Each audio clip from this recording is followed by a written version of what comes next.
am a female presenting developer in a very male-dominated field. In my short experience so far, I've had many sexist and frankly misogynistic comments thrown my way. Some comments made by people I didn't know, but others made by people that I considered to be my friends. I've been deemed too emotional, while my equally as stressed male coworkers were deemed too passionate. I was often asked if I was lost because this space is for developers, just like Emily Mitchell, who was asked if she even knew what pen testing was, and then she was mocked for it. Are you kidding me? During those situations, did anyone step in and say, hey, that's not cool? Not really. Either I had to fend for myself, or more likely, I just had to roll my eyes and ignore them because something sticks and stones. These microaggressions are unfortunately very normalized, even in a professional setting. And to me, the Activision Blizzard case is an example of what happens when sexism, even if played off as a joke sometimes, goes too far in a setting where they're given space to grow. No, sorry, I worded that too lightly. In an environment where the scum is ignored and or encouraged to fester. Just to be clear, I have no connection to Activision Blizzard, but I obviously have a lot of feelings about these allegations. Blizzard had already left a bad taste in my mouth after they had pulled thousands of dollars of tournament winnings from someone who openly supported the Hong Kong protests. I also remember that they published their quarterly earnings or something and then abruptly fired like 800 of their employees. I would not consider myself an active gamer, so these are the only things that come to mind whenever I hear Activision Blizzard. That is, until now, since they're undergoing not one, but 2 lawsuits, one from the state of California for a horrendous workplace environment, and one from shareholders for withholding information. It's already been 2 weeks since the news broke, so you've probably already at least heard the headlines. As a disclaimer, all of these are allegations. They were brought up by the Department of Fair Employment and Housing within the state of California. There are some extremely damning, disgusting, and disappointing accusations in there, which I personally believe to be true. And we're just going to dive right in and talk about how a woman took her own life because of the sexual harassment that she dealt with at work. She took her own life. Her friends and family no longer have her because of the horrible way that her coworkers and supervisors treated her. People who are paid, in this case, much more than her, to get along with, collaborate, and work with her in a professional setting. She's unnamed in the court documents, so I'll respect her privacy, but my heart really goes out to her. And Activision Blizzard's initial response to this entire case was basically, all of the allegations are out of date or out of context, and they don't represent us as a company today. Okay, that's clearly bull,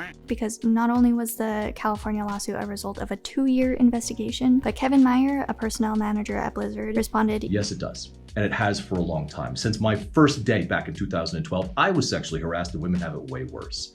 One of my employees was told by a technical director to her face in front of witnesses during one of these cube crawls that absolutely do exist, that he didn't like her because she wasn't giving him head.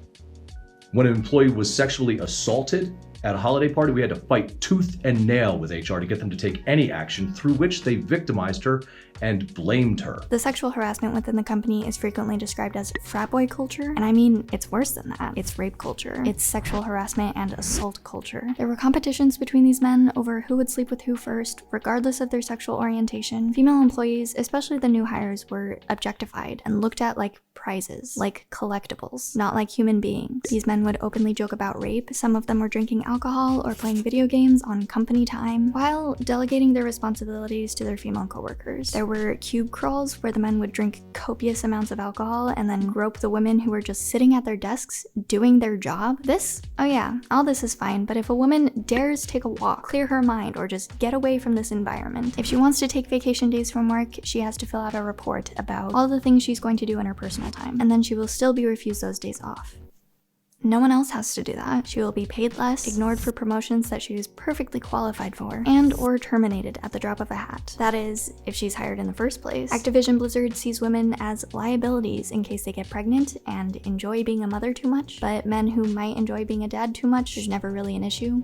Okay? If they are mothers and hired, they will be ridiculed for picking up their children from daycare. Apparently, it also wasn't that uncommon for women to be kicked out of lactation rooms for impromptu meetings, or worse, just denied any privacy whatsoever in that room because there were no locks on the doors, and men would just walk in and watch. Actual creeps. There was a report made that said drinking at work was banned, so some of the men hoarded alcohol in the lactation room refrigerators, which, mind you, have their own purpose of keeping the lactated milk, not your contraband beer. And this is just some of the stuff that has been compressed and documented into these reports. I am certain that the day-to-day was worse. What I don't want is people thinking that Activision Blizzard is just one bad apple, because it's really not, unfortunately. There are reports of sexism and worse at other giant tech companies like Riot, Ubisoft, and it's like, How did this happen? How is this behavior so common? These companies need a deep cleaning and an overhaul, and they need to get their act together.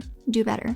Be better. In the latest news, it looks like the president of Blizzard has been replaced. The head of HR is no longer with the company. They've lost a couple sponsors like T-Mobile and Kellogg's, possibly Coca-Cola and State Farm. And Activision Blizzard stated that they will be removing inappropriate references to some of the perpetrators of the sexual harassment culture from games like World of Warcraft. And just a reminder, since it has been a few weeks at this point, but there was a walkout on July 28th where about a third of employees participated with 4 pretty reasonable demands: an end to mandatory arbitration in employee contracts, more diverse recruiting and hiring practices, publication of compensation data, promotion rates, and salary ranges, a company-wide diversity, equity, and inclusion task force empowered to hire a third-party company to audit Activision Blizzard. I think that this is kind of a bare minimum for any company, let alone a Fortune 500 company with the resources and reach that they have. Those are just the demands made by the employees. There is also a clear prayer for relief section in the lawsuit that includes compensatory and punitive damages, unpaid wages, liquidated damages, and other remedies and penalties available under the Equal Pay Act, injunctive, declaratory, and equitable relief, attorney's fees and costs to the DEFEH, and anything else that the court would deem proper and just in response to these allegations. And outside of all that, last Tuesday, Activision Blizzard was hit with a class action lawsuit, basically for trying to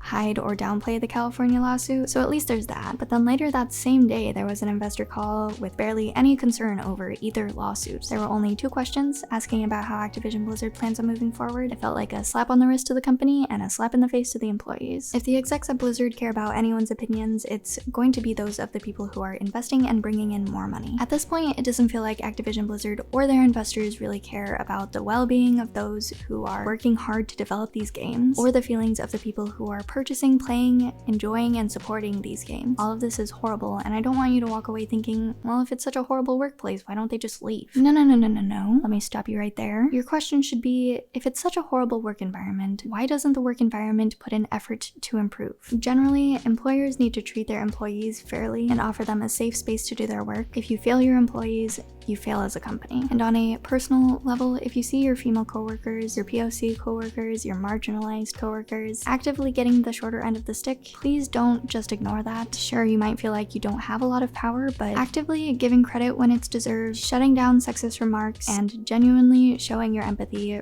really goes a long way. I promise. As always, thank you for watching. Sorry not sorry I got a little heated in this video, and remember to wear sunscreen.